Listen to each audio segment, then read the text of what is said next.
안녕하세요. 미래를 설계하라 경제 잡학사전 진행의 정혜윤입니다. 오늘은 전승현, 최한솔 아나운서와 함께하겠습니다. 안녕하세요. 안녕하세요. 네, 역대급 하락장으로 5,000선마저 위협받던 코스피가 하루 만에 분위기를 완전히 뒤엎었습니다.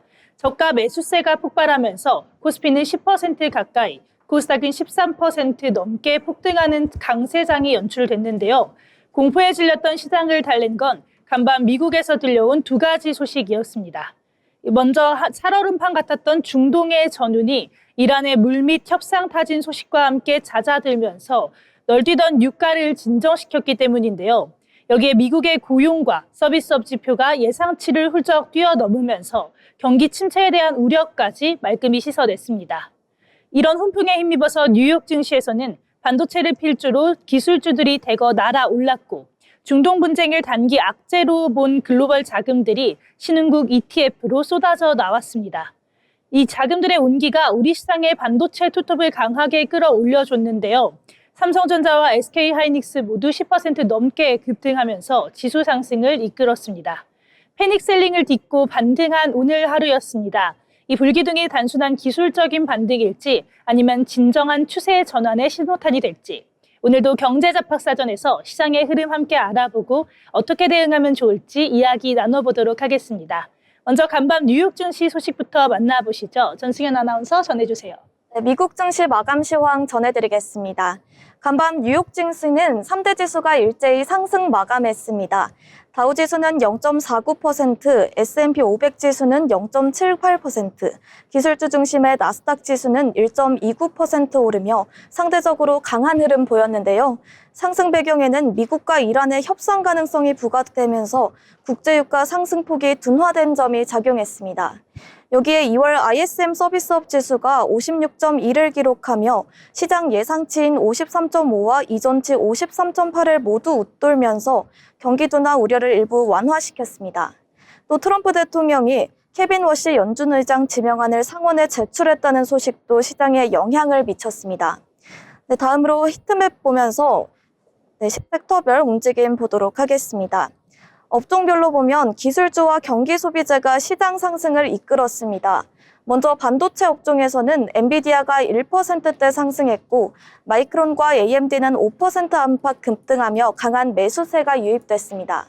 브로드컴 역시 1% 넘게 흐르며 반도체 전반이 녹색 흐름을 나타냈습니다. 대형 기술주 가운데서는 아마존이 3% 후반, 테슬라가 3% 중반 상승했고 메타 역시 1%대 강세를 보였습니다. 반면 애플은 소폭 하락했고 구글은 약보합권에서 마감했습니다. 에너지 업종은 국제유가 상승세가 둔화되면서 엑슨모빌과 쉐브론이 하락하며 붉은 흐름을 보였습니다. 금융주는 혼조세였습니다. JP모건은 소폭 하락한 반면 버크셔 해서웨이는 1% 넘게 올랐습니다. 전반적으로는 경기 민감주와 기술주 중심의 위험 선호 심리가 살아난 하루였습니다. 시장 예상치를 웃돈 서비스업 지표와 지정학적 긴장 완화 기대가 맞물리면서 투자 심리가 개선되는 모습이었는데요. 다만 연준 인산 관련 이슈가 향후 통화정책 방향에 어떤 영향을 줄지 지켜볼 필요가 있어 보입니다. 다음으로 글로벌 뉴스 전해드리겠습니다. 호주와 캐나다가 중요 광물 공급과 관련한 새로운 협정에 서명하며 양국 간 협력을 강화했습니다. 이번 협정은 캐나다 총리 마크 카니가 호주 의회에서 연설을 하면서 발표되었으며 2007년 이후 캐나다 지도자로서는 처음으로 호주 의회에서 연설을 한 사례입니다. 협정에 따라 호주는 캐나다 주도의 G7 중요 광물 생산 동맹에 참여하며 양국은 전 세계 리튬과 우라늄의 약 3분의 1, 철광석의 40% 이상을 공동 생산하고 있습니다. 양국 지도자는 이번 협정의 글로벌 공급망 다각화와 국방, 해양 안보, 무역, 인공지능 등 다양한 분야 협력 강화의 계기가 될 것이라고 강조했습니다. 전문가들은 이번 협정이 중국 중심의 중요 광물 시장 의존도를 낮추고 서방 국가들 간 전략적 협약을 강화하는 의미가 있다고 평가하고 있습니다. 다음 뉴스입니다. 쿠바 대부분 지역에서 4일 대규모 정전이 발생했습니다. 국영 전력회사에 따르면 아바나 인근 안토니오 기테라스 열전 발전소에서 예기치 않은 정전이 발생하면서 서쪽 끝 피나르달 리오부터 동부 카마기주까지 전력 공급이 끊겼습니다. 정전은 3, 4일간 지속될 것으로 예상되며 쿠바 정부는 일부 주요 서비스의 전력 공급을 제한하고 있습니다. 이에 따라 주민들은 태양광 패널과 발전기를 이용해 생활을 이어가고 있는데요. 이번 사태는 미국이 쿠바에 석유를 공급하는 국가에 관세를 부과하겠다고 위협하며 베네수엘라와 멕시코 등 대체 공급망이 차단된 영향으로 분석됩니다. 전문가들은 이번 사건이 쿠바 전력망과 연료 공급 체계에 큰 부담을 주고 있다고 평가하고 있습니다. 다음 뉴스입니다. 도널드 트럼프 미국 대통령은 케빈 워시 전 연방준비제도 이사를 연준 차기 의장 후보로 공식 지명했습니다. 워시는 현재 상원 인준을 거쳐 오는 5월 임기가 끝나는 제롬 파월 의장의 뒤를 이어 연준 의장직에 취임하게 될 예정입니다. 미국 백악관은 3월 4일 공식 서한을 통해 워시를 연준 의장 후보로 상원에 지명 서류를 제출했다고 밝혔습니다. 이로써 워시는 상원 인중 청문회를 통해 승인 절차를 밟게 되며 이후 정식으로 연준 의장에 취임하게 됩니다. 워시는 2006년 미국 연준 이사회에 합류해 금융정책 결정에 참여했으며 이후 연준 내 경험을 바탕으로 다시 중앙은행을 이끄는 역할이 기대되고 있습니다. 상원 인준 과정이 남아있어 정치적 쟁점과 논쟁이 이어질 가능성이 제기되고 있습니다. 다음으로 종목별 뉴스 살펴보겠습니다. 미국의 중앙은행인 연방준비제도 차기 의장 후보로 케빈 워시 전 연준 의사가 지명되면서 금융시장에서도 관심이 높아지고 있습니다. 워시는 상원 인준을 거쳐 정식으로 연준 의장이 되면 향후 통화정책 방향에 영향을 줄 전망인데요. 현재 워시는 공식 지명 후보일 뿐이며 실제 연준 의장으로 취임하려면 미국 상원 인준을 받아야 합니다. 인준 절차가 남아있는 상태에서 시장은 향후 기준금리 결정, 통화정책 우선순위, 물가 안정 기준 등에 주목하고 있습니다. 연준 의장은 단독으로 금리나 정책을 결정하지 않으며 FOMC 위원들과 공동으로 정책을 수립합니다. 워시가 취임하게 될 경우에도 위원회 논의를 통해 구체적인 통화정책 방향이 결정될 전망입니다. 이처럼 지명 자체가 금융시장과 투자자들의 관망 포인트로 작용하는 가운데 인준 절차가 진행되는 동안 시장의 관심은 계속 이어질 것으로 보입니다. 다음 뉴스입니다. 상하이 3월 5일 중국 PBOC는 목요일 위안화 공식 중간 환율을 1달러당 6.9007 위안으로 설정했습니다. 이는 34개월 만에 가장 강한 수준으로 시장 전문가들의 예상치의 6.9010보다 소폭 높은 수치입니다. 중앙은행은 이날 고정 기준을 통해 위안화를 시장 전망보다 강하게 평가하며 통화 안정을 시도했습니다. 현물 위안은 매일 중간 지점을 기준으로 양쪽 2% 범위 내에서 거래될 수 있습니다. 이번 조치는 11월 말 이후 지속되던 약한 가이던스 경향에서 벗어나 강한 수준을 설정한 것으로 투자자들은 이를 중국의 통화 안정 노력으로 결정하고 있습니다. 다음 뉴스입니다. 싱가포르 3월 5일입니다. 달러는 목요일 급격한 상승세를 잠시 멈추고 주요 통화 대비 소폭 약세를 보였습니다. 이는 중동 전쟁이 예상보다 오래 지속되지 않을 것이라는 투자자들의 기대와 관련해 있습니다. 달러는 이번 주 초 3개월 만에 최고치 기록 후 추가 하락해 달러 지수 98.78 수준에 머물렀습니다. 유로화는 소폭 상승, 파운드화는 안정세를 보였습니다. 엔화는 달러당 0.2% 상승했고 호주 달러 0.7085달러, 뉴질랜드 달러 0.5942달러로 거래되었습니다. 시장 전문가들은 이번 통화 움직임을 중동 긴장 완화 기대와 미국 경제지표 긍정 전망에 따른 단기 안도감으로 해석했습니다. 호주와 뉴질랜드 등 일부 통화는 이번 주 에너지 가격 상승에도 안전자산 수요로 상대적 지지를 받았습니다. 또한 위험자산 반응도 나타났습니다. 비트코인과 이더리움은 각각 약 1% 하락했지만 투자자 위험 선호 개선으로 단기 반등이 관찰되었습니다. 지금까지 미국 증시 마감 시황과 글로벌 종목별 뉴스까지 전해드렸습니다.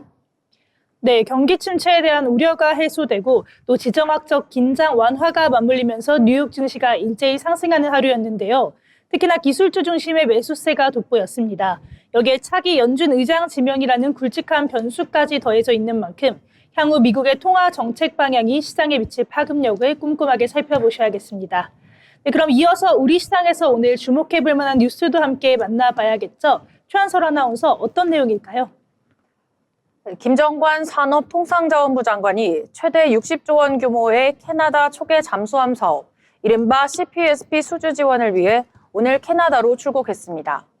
김 장관은 캐나다 윈저에서 열리는 LG 에너지 솔루션 배터리 공장 준공식에 참석한 뒤 현지 정부 인사들을 만나 우리 기업의 잠수함 건조 역량을 설명하고 산업 협력 방안을 논의할 예정입니다. 특히 멜라니 졸리 캐나다 산업장관과 면담을 갖고 수주 지원에 힘을 보탤 계획입니다. CPSP는 2030년대 중반 퇴역을 앞둔 빅토리아급 잠수함을 대체하는 대형 프로젝트로 디젤 잠수함 최대 12척을 도입하는 사업입니다. 우리 측 하나오션과 HD 현대중공업 컨소시엄, 그리고 독일 티센크루프 마린 시스템즈가 최종 경쟁을 벌이고 있습니다. 이르면 오는 6월 중 사업자가 결정될 것으로 전망되는 가운데 정부는 막판까지 총력 지원에 나선다는 방침입니다. 다음 소식입니다. 정부가 먹거리 물가 안정을 위해 이틀 연속 식품업계와 만납니다. 농림축산식품부는 어제 식용유 업체와 회의를 진행한 데 이어 오늘은 라면 업체들과 비공개 실무회의를 열고 원가 동향과 대내외 여건을 점검할 예정입니다. 업계에서는 정부가 가격이나 동참을 우회적으로 요청할 가능성에 주목하고 있습니다. 앞서 밀가루와 설탕 가격 하락을 반영해 파리바게뜨와 뚜레쥬르 등 제빵업계는 일부 제품 가격을 인하했습니다. 다만 농심과 삼양식품 등 라면업계는 국제유가와 환율 등 변수도 많다며 신중한 입장을 보이고 있습니다. 오뚜기 역시 가격 인하 여부를 종합적으로 검토하고 있다고 밝혔습니다. 업계에서는 결국 주요 업체의 판단이 가격 인하 확산 여부를 가를 것으로 보고 있습니다. 다음 소식입니다. 미국과 이란의 군사 충돌 여파로 오일 쇼크 우려가 커지고 있습니다. 이란이 세계 원유 수송의 핵심 통로인 호르무즈 해협 봉쇄에 나서면서 국제 유가가 급등했고 국내 기름값도 즉각 반응했습니다.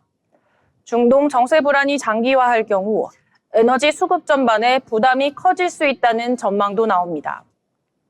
4일 한국석유공사 오피넷에 따르면 이날 오후 기준 전국 보통 휘발유 평균 가격은 리터당 1,777원을 넘어서며 하루 새 50원 이상 상승했습니다. 국제유가는 통상 2주가량 시차를 두고 반영되지만 이번에는 봉쇄 소식 직후 일부 주유소가 선제적으로 가격을 올린 것으로 보입니다.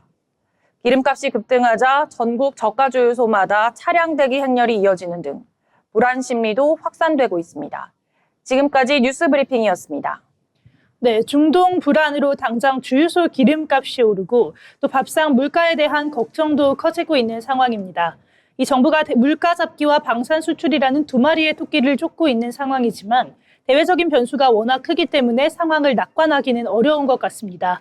가계 경제에 미칠 파장까지 점검해 보시는 게 필요하겠습니다. 아울러 본 방송에서 제공하는 정보는 투자 판단에 대한 조언일 뿐 해당 종목 가치의 상승 또는 하락을 보장하지 않습니다.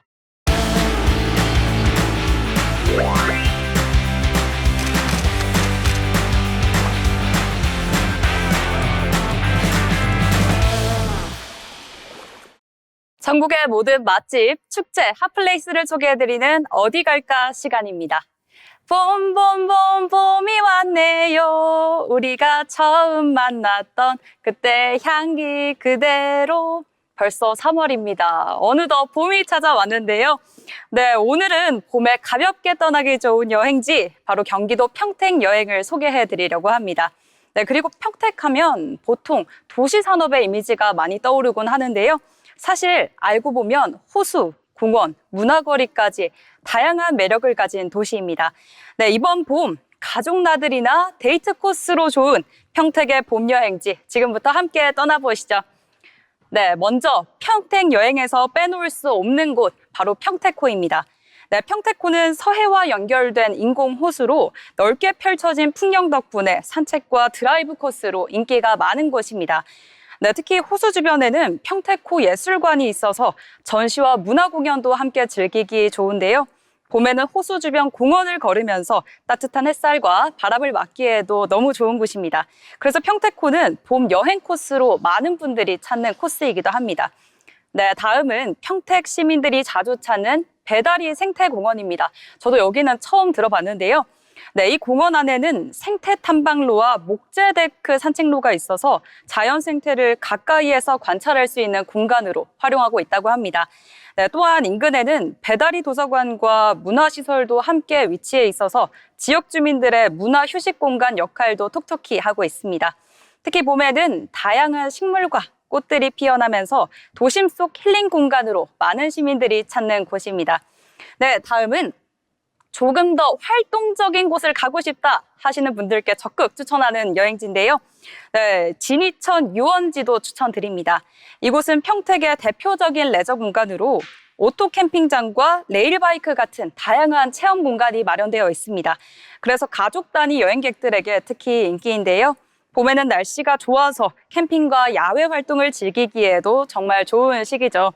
자연 속에서 여유롭게 하루를 보내고 싶다면 진이천 유원지도 좋은 선택이 될 것 같습니다.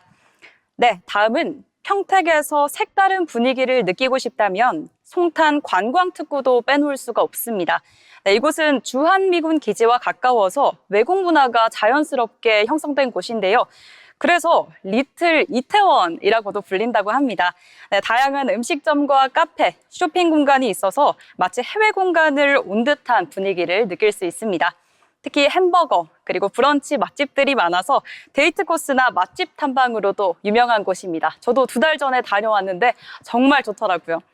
네, 다음. 그리고 오늘은 이렇게 떠나기 좋은 봄 여행지 경기도 평택을 소개해 드렸습니다. 호수 풍경이 아름다운 평택호, 그리고 자연 속 산책을 즐길 수 있는 배다리 생태공원, 레저와 캠핑이 가능한 진이천 유원지까지, 그리고 이국적인 분위기의 송탄 관광특구, 정말 이보다 더 화려할 수는 없는데요. 생각보다 다양한 매력을 가진 도시가 바로 평택입니다. 이번 봄 멀리 떠나기 어렵다면 가볍게 평택으로 떠나보는 건 어떨까요? 지금까지 어디 갈까였습니다.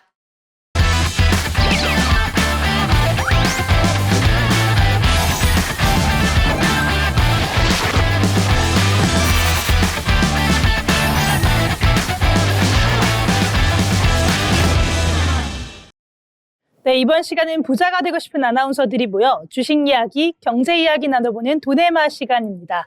먼저 오늘 마감한 국내 증시 상황부터 알아보려고 하는데요. 이라은 아나운서 전해주시죠. 네, 3월 5일 국내 증시 마감 시황 전해드리겠습니다. 오늘 국내 증시 양시장 모두 큰 폭의 상승세 기록하며 장을 마쳤습니다. 먼저 코스피부터 확인해 보겠습니다. 네, 코스피는 전거래일 대비 9.63% 상승한 5,583회 장을 마감했습니다. 장 초반부터 매수세가 강하게 유입되면서 지수가 빠르게 상승폭을 키웠고 장 마감까지도 강한 상승 흐름 이어졌습니다. 네, 다음은 코스닥입니다. 네, 코스닥 역시 오늘 강한 상승 흐름 보였습니다. 전거래일 대비 14% 오른 1,146에 거래를 마쳤습니다. 네, 오늘 수급 흐름도 함께 체크해 보겠습니다. 오늘 코스피 수급을 보면 개인이 1조 7,922억 원 순매수에 나섰습니다. 그래서 상승을 주도했는데요. 반면 기관은 1조 8천억 원 가까이 순매도, 외국인도 1,444억 원 순매도를 기록하며 차익 실현에 나서는 모습이었습니다. 네, 다음은 코스닥 수급 흐름 보겠습니다. 네, 오늘 코스닥 시장에서는 외국인이 8,319억 원, 기관이 7,400억 원 넘게 순매수하며 지수 상승 흐름을 이끌었습니다. 네, 반면 개인은 1조 5,522억 원 순매도에 나서며 차익 실현 매물을 내놓는 모습이었습니다. 네, 다음으로 코스피 시가총액 상위 종목들의 흐름 살펴보도록 하겠습니다. 네, 오늘 대형주 대부분이 두 자릿수 상승세를 기록하며 강하게 반등했습니다. 먼저 삼성전자 약 11% 안팎 상승하며 19만 원대를 드디어 회복했습니다.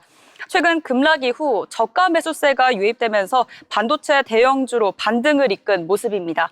네, SK 하이닉스 역시 약 10% 상승하며 반도체 업종과 함께 강한 반등세를 보였습니다.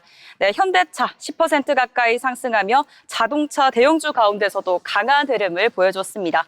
네, 최근 사실 낙폭이 컸던 만큼 저가 매수세가 집중되며 오늘 반동폭이 확대된 모습입니다. 네, 마지막으로 LG 에너지 솔루션 약 7% 가까이 상승하며 37만 1,500원에 거래를 마쳤습니다. 2차전지 대표주 역시 반등 흐름 보여줬습니다. 네, 이어서 코스닥 시가총액 상위 종목 살펴보겠습니다. 코스닥 역시 2차전지와 바이오 중심으로 강한 상승세가 나타났습니다. 먼저 에코프로입니다. 약 20% 가까이 상승하며 2차전지 대표 종목 가운데 가장 강한 반등 보였습니다. 다음은 에코프로비엠. 에코프로비엠 역시 18% 이상 상승하며 19만 5,400원에 장을 마쳤습니다. 네, 다음으로 알테오젠. 약 12%가량 상승하며 바이오 대형주 가운데 상대적으로 강한 상승세를 보였습니다. 마지막으로 레인보우 로보틱스, 오늘 18% 오른 83만 7천원에 상승하며 로봇 관련주 강세 흐름을 이어갔습니다. 네, 정리하면 오늘 우리 국내 증시 코스피에서는 개인 매수세가 그리고 코스닥에서는 외국인과 기관의 매수세가 유입되면서 양시장 모두 큰 폭의 상승세를 기록한 하루였습니다. 최근 변동성이 컸던 만큼 상승이 조금이나마 안도감을 주는 흐름이었는데요. 앞으로 이런 회복 흐름이 이어질지 지켜볼 필요가 있겠습니다. 지금까지 국내 증시 마감 시황이었습니다. 오늘 국내 증시 매우 좋은 흐름 보였습니다. 특히나 코스피는 개장 6분 만에 매수 사이드카가 발동된 만큼 가파르게 상승을 하면서 오늘 거의 10% 가까운 상승세를 보였는데요. 코스닥은 무려 14%나 급등하는 모습이었습니다. 특히나 반도체 투톱 같은 경우 낙폭이 과도했다는 인식이 확산한 데다가 국제 유가가 진정될 기미를 보이자 개인을 중심으로 한 저가 매수세가 대거 유입된 것으로 보입니다. 이번 주 정말 롤러코스터 같은 장세였는데요. 특히나 오늘은 아시아 증시가 대체로 상승하는 모습을 보여주면서 굉장히 호조를 보이면서 마감하는 상황이었습니다. 그럼 오늘 장에서 어떤 종목들이 주목받았는지도 함께 살펴봐야겠죠. 먼저 전승현 아나운서, 오늘 어떤 종목 주목해보면 좋을까요? 네, 오늘 장 초반 SK증권이 투자자들의 눈길을 끌고 있습니다. 전날 회사는 자사주 소각과 주식 병합 계획을 공시했는데요. 이 같은 소식이 투자 심리를 자극하며 장 초반 주가 상승으로 이어지고 있는 모습입니다. 이번 자사주 소각과 주식 병합은 기존 주식수를 절반 수준으로 줄이는 내용으로 주주가치 제고를 위한 조치로 풀이되는데요. 회사는 관련한 건을 정기 주주총회에서 최종 확정할 예정이며 신주권 변경과 관련한 거래 정지 일정도 함께 계획되어 있습니다. 네, 시장에서는 이번 SK증권 움직임이 투자자 심리와 거래 흐름에 어떤 영향을 줄지 주목하고 있는데요. 앞으로 주주총회와 거래 정지 일정이 진행되면서 추가적인 변동성도 예상되는 만큼 투자자들의 관심이 이어질 전망입니다. 네, 이런 가운데 SK증권 차트 한번 보도록 하겠습니다. 오늘 SK증권 장중 한때 1900까지 찍었다가 1743선에 종가 형성한 모습 볼 수 있습니다. 네, 이렇게 SK증권 함께 알아봤습니다. 주주 가치를 높이기 위한 SK증권의 결단이 오늘 장 초반부터 시작해서 장 끝까지 시장의 긍정적인 반응을 이끌어냈습니다. 주식수를 절반으로 줄이는 병합과 자사주 초각이라는 카드가 장 초반부터의 주가 상승의 원동력이 되어줬는데요. 주주총회 통과 여부 같은 향후 일정들도 앞으로 차분하게 지켜봐야 할 것 같습니다. 네, 그럼 제가 한번 준비한 종목 함께 만나볼 텐데요. 이번에 살펴볼 특징주는 오늘 코스피 시장에 상장한 인터넷 전문 은행 K뱅크입니다. 오늘 가장 주목해야 할 부분은 주가가 상승으로 시작을 했다가 장중에 하락 전환하면서 공모가를 밑돌았다는 점인데요. 오늘 하루 주가 흐름을 짚어본다면 변동성이 상당히 큰 하루였습니다. 장 초반에는 신규 상장에 대한 기대감이 반영되면서 공모가 대비 8,300원 대비 19%가량 오른 9,880원까지 고점을 높이기도 했는데요. 하지만 오후 들어서 매도 물량이 출회가 되면서 상승분을 모두 반납하고 결국에는 하락 전환하면서 마감했습니다. 이러한 약세 흐름은 앞서 진행됐던 상장 절차에서부터 미리 엿볼 수 있었는데요. K뱅크의 상장 도전은 2022년과 2024년에 이어서 이번이 세 번째였습니다. 기관 투자자 수요 예측 경쟁률이 199대 1에 그치면서 공모가가 희망 범위 최하단인 8,300원으로 확정됐는데요. 이는 시장 참여자들이 K뱅크의 기업 가치를 보수적으로 평가했다는 방증입니다. 결국엔 장 초반 단기 차익을 실현하려는 매도세가 쏟아졌고 이를 소화하고 상승을 견인할 만한 강한 매수 기반이 부족했던 것으로 분석됩니다. 세 번의 도전 끝에 증시에 입성을 하기는 했지만 첫날 공모가를 하회하면서부터 다소 무거운 출발세를 보여주고 있습니다. 이렇게 된다면 오래 기다린 주주 입장에서는 다소 아쉬운 흐름이 될 텐데요. 내일은 심리적인 지지선인 공모가를 회복하면서 다시 상승할 수 있을지 지켜봐야겠습니다. 그럼 다음 특징주도 함께 만나보겠습니다. 최한솔 아나운서, 어떤 종목일까요? 네, 오늘 특징주로 살펴볼 종목은 한화시스템입니다. 한화시스템은 중동 지역 긴장 고조로 방산주 투자 심리가 살아난 가운데 국방우주 반도체 기술 협력 소식까지 전해지면서 오늘 장에서 주가가 급등했습니다. 한화시스템은 오늘 서울대학교 반도체 공동연구소, 성균관대학교와 손을 잡고 국방우주 반도체 설계 기술 확보를 위한 공동 연구개발센터를 설립한다고 밝혔습니다. 특히 서울대와는 2031년까지 통신용 고주파 반도체 설계 기술을 공동 개발할 예정인데요. 이 기술은 통신위성이나 무인기 등 미래 군 통신 체계에 활용될 것으로 기대되고 있습니다. 시장에서는 방산주 강세 흐름 속에 국방 반도체 기술 확보 기대감까지 더해지면서 매수세가 빠르게 유입된 것으로 풀이됩니다. 그럼 차트 흐름도 함께 보겠습니다. 시가 11만 7,500원에서 출발해서 30.97% 오르며 장중 최고가 14만 7,600원으로 종가 형성했습니다. 오늘은 방산주 강세와 국방 반도체 협력 기대감이 맞물리며 한화시스템이 시장의 주목을 받은 하루로 정리할 수 있겠습니다. 네, 한화시스템 함께 알아봤습니다. 이 지정학적 위기라는 외부 요인과 우주 반도체 개발이라는 내부적인 동력이 함께 맞물렸는데요. 방산주의 단기적인 흐름에 독자적인 기술력이라는 중장기적인 가치가 더해진 것으로 볼 수 있겠습니다. 시장의 반응이 굉장히 뜨거운 만큼 향후 연구 개발의 실질적인 진척 상황을 확인해 보시는 것이 중요하겠습니다. 그럼 계속해서 다음 특징주 함께 만나보시죠. 전승현 아나운서, 어떤 종목일까요? 네, 방산 분야에서 주목할 만한 소식이 전해졌죠. 센서뷰가 UH-60 블랙호크 헬기 성능 개량 사업에 참여한다는 소식에 투자자들의 관심이 모이고 있습니다. 이번 사업은 UH-60 헬기를 대상으로 주요 임무와 운용 체계 등 성능을 개량하는 대형 프로젝트로 컨소시엄 형태로 진행되고 있습니다. 센서뷰는 이 프로젝트에서 헬기에 탑재되는 항공용 안테나 2종 개발을 맡게 되는데요. 회사 측은 이번 계약을 통해 항공과 방산 플랫폼에 적용되는 핵심 기술력을 입증했다며 앞으로 항공, 헬기, 유무인, 목화 플랫폼 등으로 사업 영역을 확대해 나가겠다는 계획을 밝혔습니다. 시장에서는 센서뷰의 이번 계약 수주가 주가에 긍정적인 영향을 미칠 것으로 기대하고 있습니다. 네, 오늘 센서뷰 차트 한번 보도록 하겠습니다. 오늘 1850에 시작했다가 장중 한때 2125까지 찍었는데요. 2070에 종가 형성한 모습 볼 수 있습니다. 네, 이렇게 센서뷰 함께 알아봤습니다. 방산 관련주들이 오늘 계속해서 좋은 소식을 들려주고 있는데요. 대형 군용 헬기에 탑재될 핵심 안테나를 개발한다는 건 그만큼 센서뷰의 기술력이 방산 시장에서 확실한 합격점을 받았다는 뜻으로 볼 수 있겠습니다. 막연한 기대감을 넘어서 구체적인 성과를 입증한 만큼 앞으로의 행보를 마음 편하게 지켜보셔도 좋을 것 같습니다. 그럼 마지막 특징주도 함께 알아보겠습니다. 이번에 살펴볼 종목 미래에셋생명입니다. 오늘 장 초반부터 미래에셋생명 매수세가 집중되면서 1일 가격 제한폭인 13,570원을 기록했습니다. 즉 상한가를 기록한 건데요.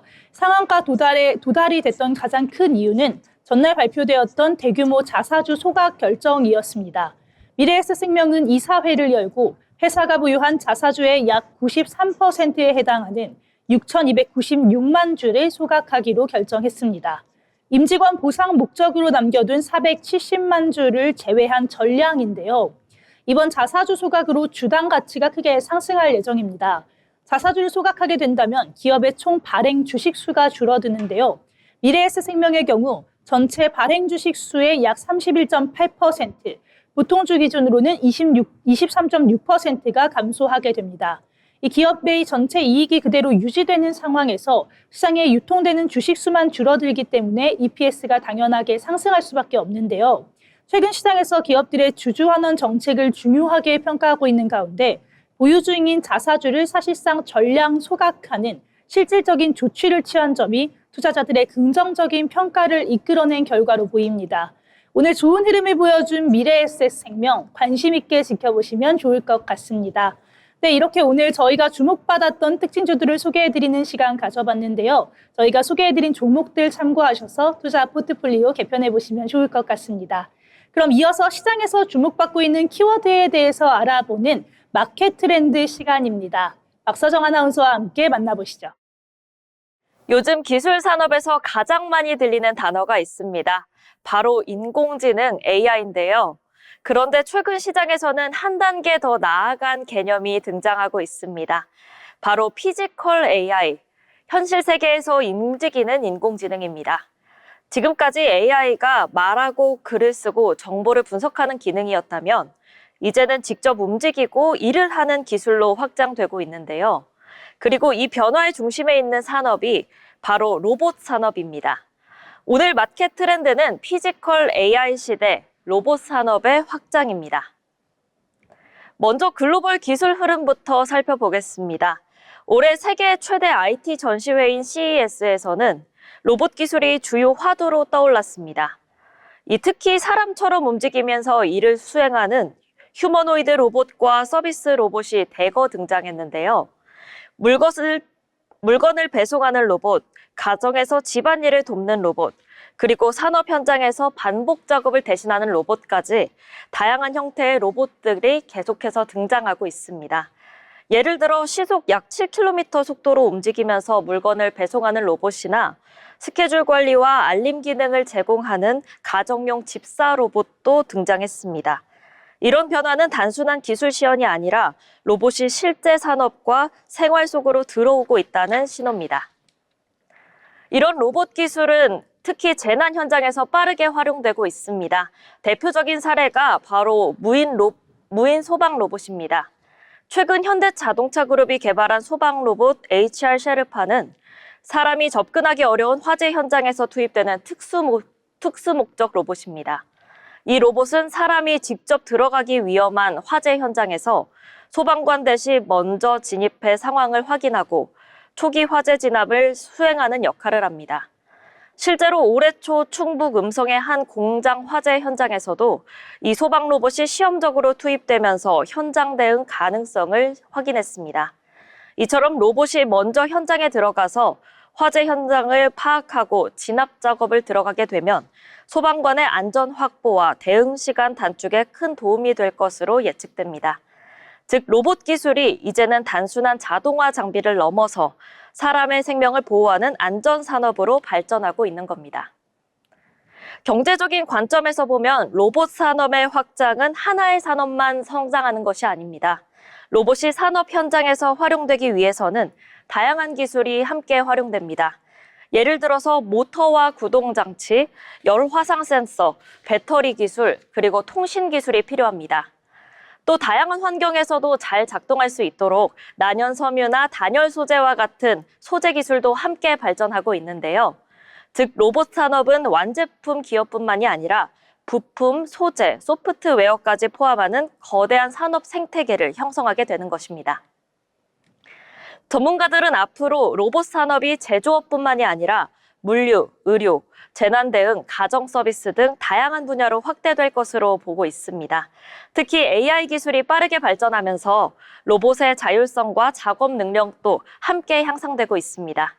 이 때문에 글로벌 기업들도 로봇 산업에 대한 투자를 빠른 속도로 늘리고 있는데요. 시장에서는 AI 다음 산업은 로봇이 될 것이라는 전망도 나오고 있습니다. 정리해보면 AI 기술이 발전하면서 인공지능은 이제 화면 속 기술을 넘어서 현실 세계에서 움직이면서 일을 하는 산업으로 확장되고 있습니다. 그리고 그 중심에는 피지컬 AI와 로봇 산업이 있습니다. 앞으로 로봇 기술이 우리 산업과 일상에 어떤 변화를 가져올지 계속해서 주목해볼 필요가 있습니다. 지금까지 마켓 트렌드였습니다. 네, 화면 속에서 정보를 분석하던 인공지능이 이제 우리 일상과 위험한 화재 현장 같은 곳으로 직접 들어오고 있습니다. 이 사람의 생명을 보호하고 또 노동을 돕는 피지컬 AI의 등장이 굉장히 반가운데요. 이 기술이 실제 산업 현장에 얼마나 안전하고 또 효율적으로 안착할 수 있을지 지켜봐야 할 것 같습니다. 그럼 이어서 기업에 대해서 알아보는 기업사전 시간입니다. 한솔 아나운서, 오늘은 어떤 기업일까요? 네, 오늘 소개해드릴 기업은 LIG 넥스원입니다. LIG 넥스원은 정밀 유도무기와 감시정찰 체계, 해양 항공무기 시스템을 주력으로 하는 대한민국 대표 방산기업입니다. 최근 중동 지역의 군사적 긴장이 고조되면서 글로벌 방산 산업 전반이 다시 시장의 주목을 받고 있는데요. 이 기업을 단순한 지정학적 이벤트 수혜주로 볼 것인지 아니면 구조적인 방산성장 사이클의 핵심 기업으로 볼 것인지 5가지 관점에서 정리해 보겠습니다. 최근 이란을 둘러싼 군사적 긴장과 중동 지역 불안정성이 확대되면서 각국의 방공체계 강화 필요성이 다시 부각되고 있습니다. 러시아 우크라이나 전쟁 이후 이미 유럽 국가들은 국방 예산을 구조적으로 증액하는 방향으로 전환했고 중동 역시 탄도미사일, 드론 위협 대응을 위해 요격 체계 도입을 서두르는 모습입니다. 방산 산업은 단기 경기 사이클보다는 안보 환경 변화에 따라 중장기 수요가 결정되는 산업입니다. 이 같은 환경 속에서 지대공 미사일, 유도무기, 정밀 타격 체계를 보유한 기업들의 전략적 가치가 재평가받고 있습니다. LIG 넥스원은 바로 이 유도무기 분야에 특화된 기업입니다. LIG 넥스원의 핵심 사업은 정밀 유도무기 체계입니다. 천공 지대공 미사일, 현공 대전차 미사일, 회성 함대함 미사일 등 대한민국 주요 미사일 체계 개발에 참여해왔습니다. 유도무기 산업은 단순 제조업이 아니라 레이더, 적외선 탐지, 유도 제어 알고리즘, 통합 시스템 설계 등 고난도의 기술 집약 산업입니다. 특히 체계 종합 능력은 오랜 개발 경험과 시험 실전 운용 데이터가 축적돼야 확보됩니다. 이 때문에 신규 진입이 어렵고 기술력을 확보한 기업은 높은 진입 장벽을 형성하게 됩니다. LIG 넥스원은 국내에서 이러한 체계 종합 역량을 갖춘 몇 안 되는 기업으로 방산 내에서도 전략적 위치를 차지하고 있습니다. 최근 K방산은 글로벌 시장에서 빠르게 존재감을 키우고 있습니다. 폴란드와 중동 국가들을 중심으로 한국산 무기 체계 수입이 확대되면서 가격 대비 성능, 납기 대응력, 패키지 공급 능력이 강점으로 평가받고 있습니다. 특히 중동 지역은 탄도미사일 위협 대응을 위한 방공체계 수요가 높은 시장입니다.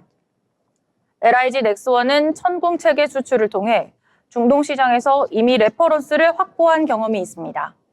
이런 이력이 있다는 점은 향후 추가 협상이나 후속 계약에서 경쟁 우위 요소로 작용할 수 있습니다.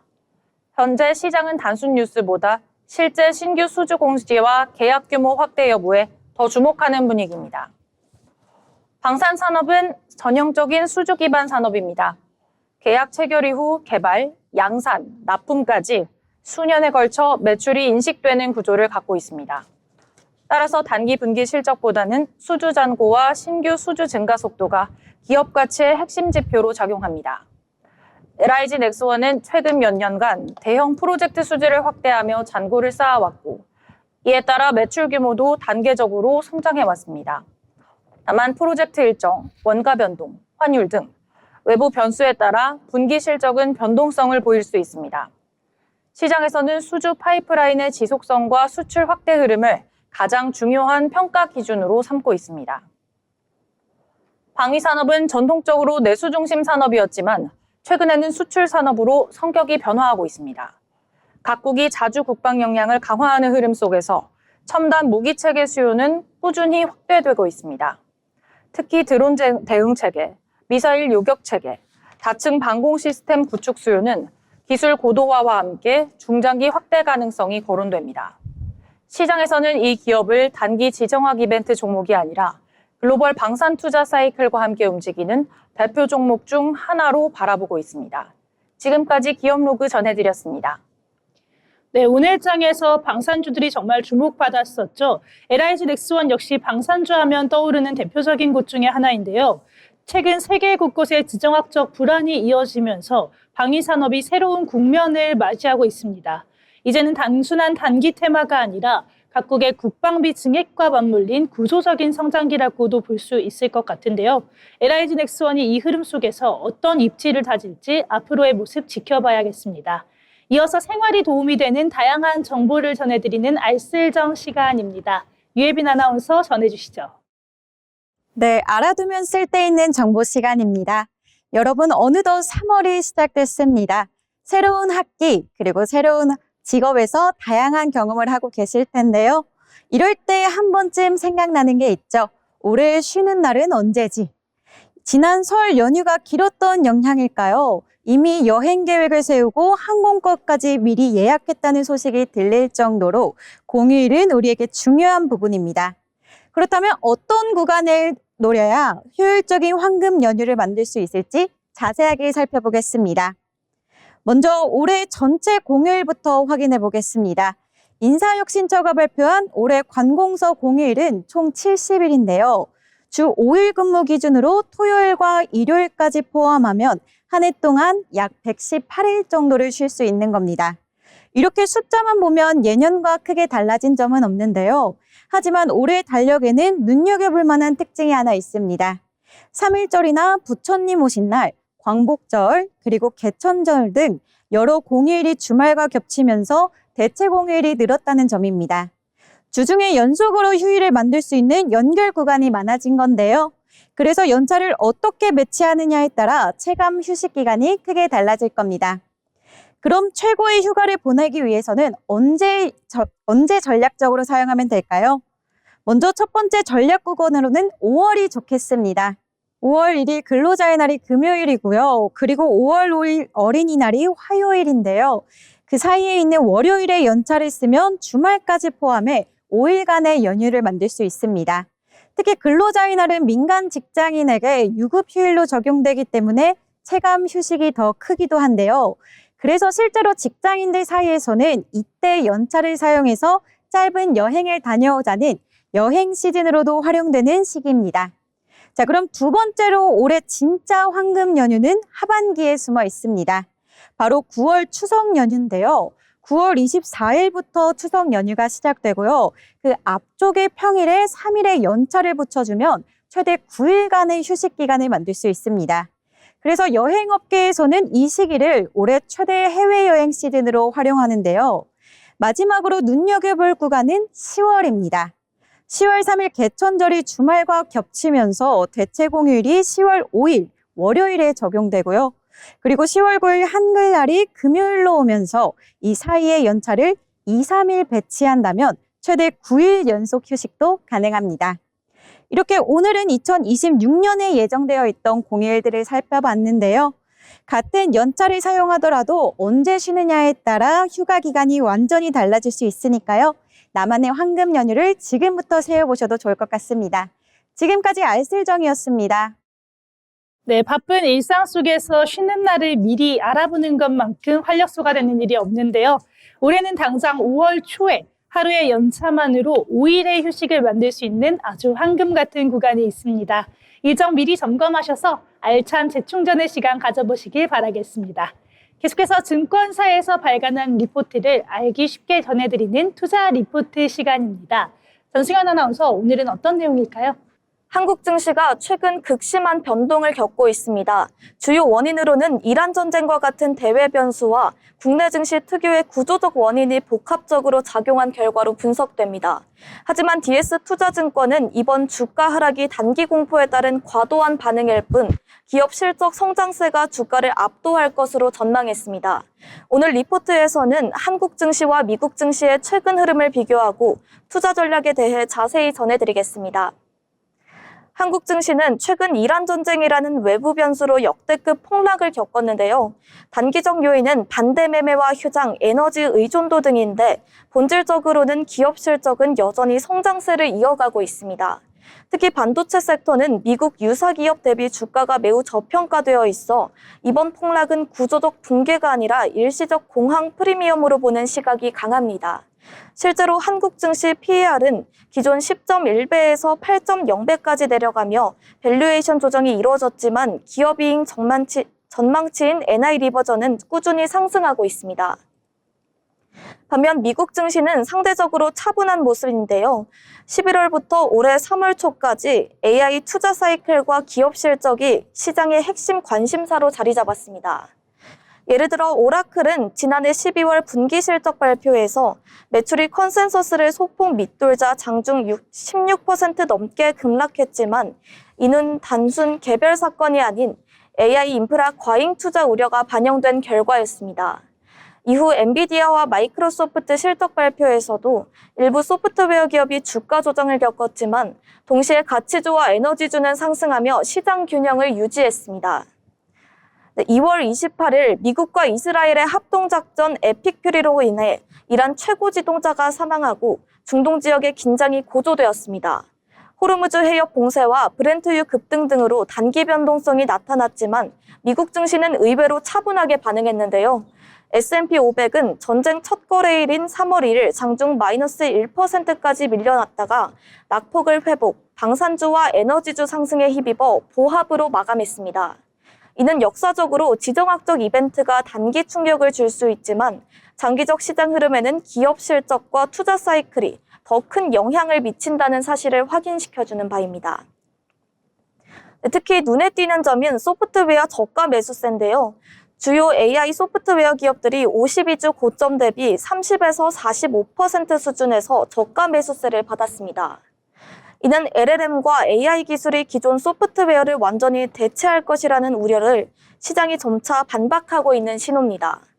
또한 세일스포스, 에이전트포스는 전년 대비 330% 성장하며 반복 매출을 늘렸고요. 서비스나우의 나우어시스트는 연간 계약 가치가 6억 달러를 넘어서는 등 실제 수익화로 이어지고 있습니다. 반도체 섹터는 이번 주가 하락을 주도했지만 이는 이란 전쟁과는 무관한데요. 마이크론, 램리서치 등 기업들은 1개월 순이익 전망치가 여전히 상향되고 있음에도 주가가 조정을 받았습니다. DS투자증권은 이를 과매도 상태로 판단하고 향후 정상화 과정에서 주가가 반등할 가능성이 높다고 분석했습니다. 즉, 단기 충격이 아닌 AI 캔맥스, 피크 우려와 밸류에이션 조정이 주가 하락을 이끌고 있는 셈인데요. 반대로 방어적 가치주와 에너지 산업재는 증시 방어 역할을 했습니다. 월마트, 머크 등은 안정적인 매출과 배당 매력이 부각되며 상승세를 기록했고요. 엑슨모빌, 쉐브론 등 에너지와 산업재 기업들도 중동 위기 선방형으로 강세를 보였습니다. 마이크론, 램리서치 등 반도체 주가가 조정받는 동안 이러한 방어주와 에너지주는 지수 방어에 기여했습니다. DS투자증권은 한국 증시에 대해 전략적 비중 확대 의견을 유지하고 있는데요. 밸류에이션이 정상화될 경우 코스피 7,000포인트까지 가능하다는 분석이 나오고 있습니다. 핵심 요인은 기업 실적 성장과 AI 투자 사이클의 지속, 그리고 반도체와 소프트웨어 섹터의 과도한 공포 해소인데요. 투자자들은 단기 이벤트에 흔들리기보다는 장기적 펀더멘털과 AI 구조적 성장 국면에 주목할 필요가 있겠습니다. 정리하면 한국 증시는 단기 공포 속에 폭락했지만 기업 실적 성장과 AI 투자 구조를 고려하면 장기적 상승 잠재력이 충분합니다. 미국 증시와 비교해도 한국 증시는 현재 저평가 상태이며 향후 밸류에이션 정상화 과정에서 반등 가능성이 높다는 평가가 나옵니다. 오늘은 한국과 미국 증시의 최근 흐름과 투자 전략에 대해 전해드렸습니다. 네, 지정학적 위기가 우리 증시에 크게 영향을 주기는 했지만 기업들이 실제로 벌어들이는 이익 체력이 굳건하다는 점이 핵심인데요. 지금은 시장을 짓누르는 단기적인 공포 심리보다는 인공지능과 반도체 산업에 훼손되지 않은 성장성에 다시 한번 주목해 보시면 좋을 것 같습니다. 아울러 본 방송에서 제공하는 정보는 투자 판단에 대한 조언일 뿐 해당 종목 가치의 상승 또는 하락을 보장하지 않습니다.